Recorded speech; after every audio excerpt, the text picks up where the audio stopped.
अस्सलाम वालेकुम दोस्तों, अपनी नेक्स्ट वीडियो के साथ आपको वेलकम करता हूं अपने इस चैनल में। उम्मीद है सब खैरियत से होंगे। तो चलते हैं आज की अपनी अहम न्यूज और इन्फॉर्मेशन की जानब। सबसे पहले तो दोस्तों बात करेंगे बहुत अहम टॉपिक पे, जो कि स्पेन वालिदैन को बुलवाने का बेहतरीन तरीका कौन सा है, कौन सा यूरोपीय मुल्क जो है वो आसानी के साथ आपको वालिदैन लाने देता है, इसके बारे में बात करेंगे। उसके बाद स्पेन फैमिली वीजा में ये गलती मत करें जो कि बेशुमार लोग कर रहे हैं, इस पे बात करेंगे। Spain free work permit family समेत सेटलमेंट, एक अहम प्रोग्राम जिसके बारे में पहले सेपरेट वीडियो भी बना चुका हूं, लेकिन इसके बारे में दोबारा से मैं आपको बताना चाहता हूं क्योंकि बहुत सारे ममालिक के लोग इस वीजा से फायदा उठा रहे हैं। हमारे लोगों को भी इससे फायदा उठाना चाहिए। उसके बाद स्पेन स्टूडेंट वीजे पे कितना खर्चा आता है, कितने इम्कानात हैं, ये सारी चीजें जो है इसको कवर करूंगा वीडियो के आखिर में। तो सबसे पहले तो दोस्तों बात करते हैं स्पेन वालिदैन को बुलवाने का बेहतरीन तरीका कौन सा है और जो यूरोपीय मुल्क है वो कौन सा है इस वक्त जो आसान है जहां पे आप वालिदैन को बुलवा सकते हैं।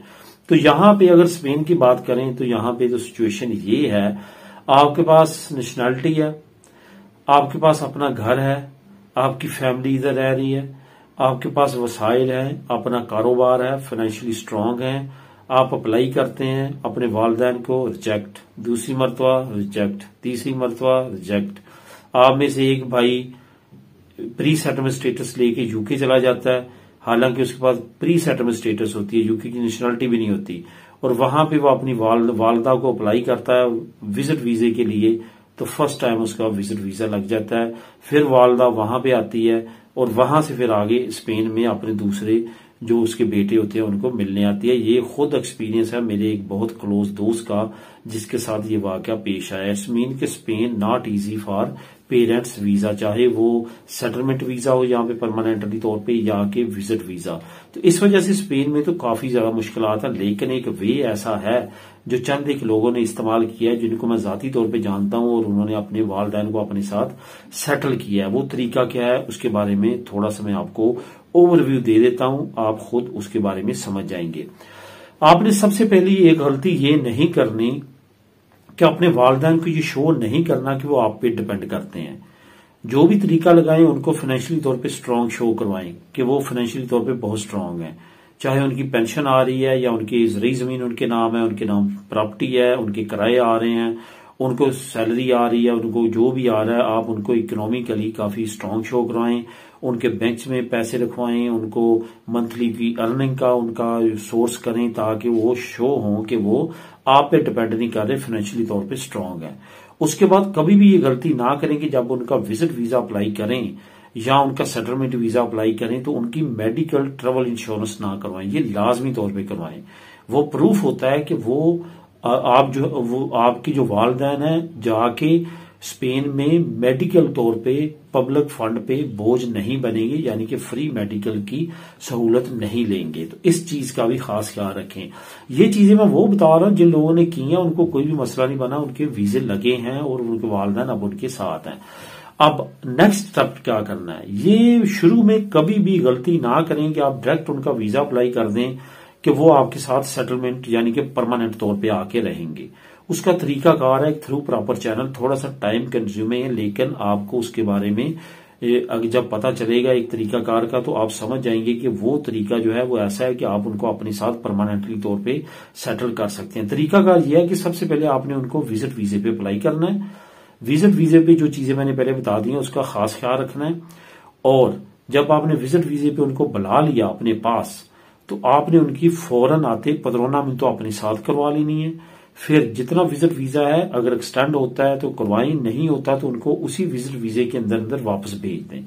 ठीक साल 2 साल बाद दोबारा उनका विजिट अप्लाई करें, लग जाएगा क्योंकि पहले भी लगा था, तो वो उनकी ट्रेवल हिस्ट्री बन चुकी है तो बड़ा इजी लग जाता है, फिर वो आपके पास आ जाएंगे। फिर उनका ओखा वगैरह निकलवाएं, पदरोन जो है वो उनकी चल रही है वो उसकी तजदीद करवाएं और फिर उनको उसी वीजे की लिमिट के अंदर अंदर वापस भेज दें। फिर जब उनके 3 साल तकरीबन कंप्लीट हो जाते हैं, इस वक्त कानून के मुताबिक आने वाले वक्त में हो सकता है कि अराइगो फैमिलियार मजीद बेहतर हो जाए, तो फिर उनको दोबारा बुलाएं और 3 साल के बाद उनका जो है अराइगो फैमिलियार अप्लाई करें। ये याद रखें कि अरेगो फैमिलियार जो है वो 3 साल पद्रोनामिंतो आपके साथ रहेगी उनका पासपोर्ट चेंज करवा के उनकी जो है अरेगो फैमिलियार अप्लाई करें कि ये मेरे साथ रहना चाहते हैं, मैं यहाँ का नेशनलिटी होल्डर हूँ, तो मैं इनको अपने साथ रखना चाहता हूँ, ये मेरे वालिदैन है, तो उसकी बेस पे उनको कार्ड इशू कर दिए जाएंगे जिन पे वो काम नहीं कर सकते लेकिन आपके पास रह सकते हैं। वो जो कार्ड है, अगर आपके पास नेशनलिटी है तो वो उनको जो कार्ड मिलेंगे वो कम्युनिटारियो मिल जाएंगे, वो आपके साथ परमानेंटली तौर पे रह सकते हैं। ये बहुत अच्छा आइडिया है जिसपे बेशुमार लोगों ने अमल करते हुए जो है वो अपने वालिदैन को परमानेंटली अपने पास रखा। अब दोस्तों यूरोपीय मुल्क कौन सा आसान है, इस पे बहुत सारे दोस्त कमेंट करते हैं, पूछते हैं। कभी आयरलैंड अच्छा हुआ करता था, यूके अच्छा हुआ करता था, यूके अब सेपरेट हो चुका है, ब्रेक्सिट हो चुका है। आयरलैंड में पहले से जरा सख्ती है या, लेकिन आयरलैंड अभी भी दूसरे यूरोपीय मुल्क की निस्बत बेहतर है। वहां पे आपको वालिदैन बनाना ज्यादा इजी है कंपेयर टू दूसरे यूरोपियन ममालिक। इस वजह से अगर आप आयरलैंड में जाके सेटलमेंट करते हैं, अपने आप को फाइनेंशियली स्ट्रांग करते हैं, तो वहां पे आप इजीली कंपेयर टू दूसरे यूरोपीय मुल्क अपने वालिदैन को बुलवा सकते हैं। तो दोस्तों बात करते हैं स्पेन फैमिली वीजा में कि ये गलती कभी भी मत करें। बहुत सारी फैमिलीज के कमेंट आते हैं, उन्होंने ये ब्लंडर किया होता है, गलती की होती है जिसकी वजह से उनके वीजे लेट हो रहे होते हैं या रिजेक्ट हो चुके होते हैं, रिफ्यूज हो चुके हैं। रिजेक्ट का लफ्ज मैं नहीं बोलूंगा, रिफ्यूज का बोलूंगा। रिजेक्ट अल्लाह माफ करे वो होता है जिसपे जो है वो आप दोबारा अप्लाई नहीं कर सकते। रिफ्यूज का होता है कि आपका रिफ्यूज हो गया, आप दोबारा उस गलती को करेक्ट करें और दोबारा अप्लाई कर दें।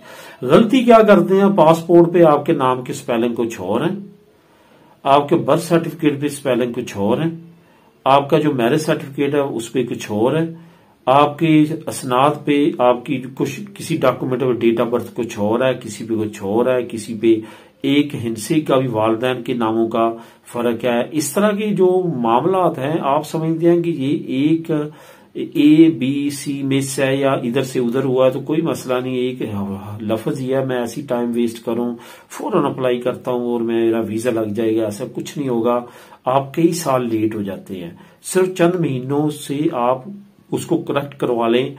आपके लिए फास्टेस्ट वे मैंने बेशुमार मरतबा बताया कि कोर्ट के जरिए 6 महीने लगते हैं, आप उसको करेक्ट करवा के आप करवाएं, उसको एम्बेसी भी एक्सेप्ट करती है, रिजेक्ट नहीं कर सकती सारी चीजें, तो वो आप उसके जरिए करवाएं। ये गलती ना कभी करें कि आपकी इसनाद में, आपके रिकॉर्ड में अगर मैच नहीं कर रहा रिकॉर्ड, पासपोर्ट पे कुछ और है, ID कार्ड पे कुछ और है, मैरिज सर्टिफिकेट पे, FRC पे कुछ और है, तो ये सारी चीजों का ख्याल रखें।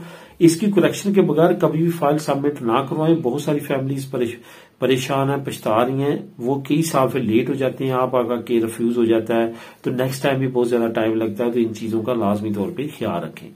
अब दोस्तों बात करते हैं कि स्पेन फ्री वर्क परमिट है जिसपे आप फैमिली समेत सेटलमेंट अपनी ले सकते हैं स्पेन की। इसमें मैंने एक सेपरेट वीडियो भी बनाई थी, इसका मैं आपको ओवरव्यू भी दे देता हूं।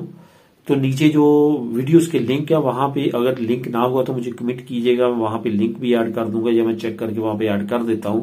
तो आपको ये बताता चलूं कि जो नॉर्म्ड वीजा स्पेन का ये इतना ज्यादा अहमियत का हामिल हो चुका है। साउथ अमेरिकन, ब्रिटिश लोग, यूरोपियन लोग और बाकी जो लोग के रिलेटिव हैं वो यहाँ पे आके, क्योंकि उनके पास इन ममालिक की नेशनलिटी है, वो यहाँ पे आके अपनी सेटलमेंट करते हैं और यहाँ पे आने के बाद जो है वो अपने रिलेटिव को, जानने वालों को जो इस फील्ड से रिलेटेड है, स्पेशली IT से, उनको इस प्रोग्राम के तहत जो है गाइड करते हैं और बेशुमार लोग आ रहे हैं। एक रिसेंटली मुझे एक पाकिस्तानी मिले जिनके पास जर्मनी की नेशनलिटी थी, उन्होंने यहाँ पे आके सेटलमेंट की, उनके कुछ भाई थे IT के स्पेशलिस्ट, तो उन्होंने इसी नॉर्म्ड वीजा के जरिए उनको नॉमिनेट किया और वो यहाँ पे आए। जो कराची से ये दोस्त जो है ये तल्लक रखते हैं, इन्होंने अपने रिलेटिव को, भाई को इसी सेम प्रोसेस के जरिए बुलाया। नॉर्म्ड वीजा बहुत अच्छी स्कीम है स्पेन की, इसमें बेशुमार लोग आ रहे हैं, इसको लाजमी तौर पे ट्राई करें, बगैर आपकी खर्चा किए खुद अप्लाई कर सकते हैं। बम्बई फैमिली डायरेक्ट PR पे स्पेन आ सकते हैं। इसकी रिक्वायरमेंट क्या है, क्या इसका सारा, वो नीचे में आपको लिंक दे दूंगा डिस्क्रिप्शन में, आप उसको खुद भी क्लिक करके उस वीडियो को देखें और वहां पे तमाम मालूमात होगी। तो दोस्तों स्पेन स्टूडेंट वीजा जो है वो कितना आसान है और उसकी खर्चा कितना आता है, यहां भी मैं आपको ये बताता चलूं कि शेंजन स्टेट में सस्ता तरीन स्टूडेंट वीजा अगर आप देखेंगे तो पुर्तगाल, स्पेन, इटली और ग्रीस का है। इन ममालिक में अप्लाई करें। यहाँ पे इंटरनेशनल इंग्लिश यूनिवर्सिटीज भी हैं। ये आप डर रहे होते हैं कि स्पेनिश जबान में आपको वहां पे आपको आती नहीं है और आपका दाखिला नहीं होगा। आप यहाँ पे इंग्लिश इंटरनेशनल यूनिवर्सिटीज में आए, वहां पे इंग्लिश स्पेशल फैकल्टीज है, वहां पे तमाम चीजें हैं। वहां पे अलहदा से डिपार्टमेंट है इंग्लिश डिपार्टमेंट्स और इंटरनेशनल स्टूडेंट्स के लिए। तो इसी तरह अगर Barcelona university, Girona university, Lleida university, Madrid university, Malaga university, ऐसी बेशुमार यूनिवर्सिटीज हर सिटीज में जो इंटरनेशनल स्टूडेंट्स को वेलकम करती हैं, लाजमी तौर पर उनको जो है वो आप रिसर्च करें और उस पर काम करें। बेशुमार लोग आ रहे हैं, बहुत अच्छा वे है। यहाँ पे इन्होंने नए कानून पास किए हैं, जो स्टूडेंट है इंटरनेशनल वो नेशनलिटी तक जा सकते हैं, वर्क परमिट ले सकते हैं, पीआर पे स्टडी कंप्लीट होने के बाद जो है वो ले सकते हैं। यहाँ की बेशुमार फैसिलिटीज इन्होंने प्रोवाइड की हैं। जहां तक वीजा की कितना आसान है, अगर आपकी फीस सबमिट हो जाती है, आपको मिल जाता है, दाखिला मिल जाता है, आपका तमाम मामला हो जाते हैं, तो वीजा इतना मुश्किल नहीं रहेगा। फिर वीजा आपको बहुत आसानी के साथ मिल जाएगा। तो दोस्तों ये थी आज की अहम न्यूज और इन्फॉर्मेशन। मिलेंगे नेक्स्ट वीडियो में नई अपडेट्स के साथ। अल्लाह हाफिज।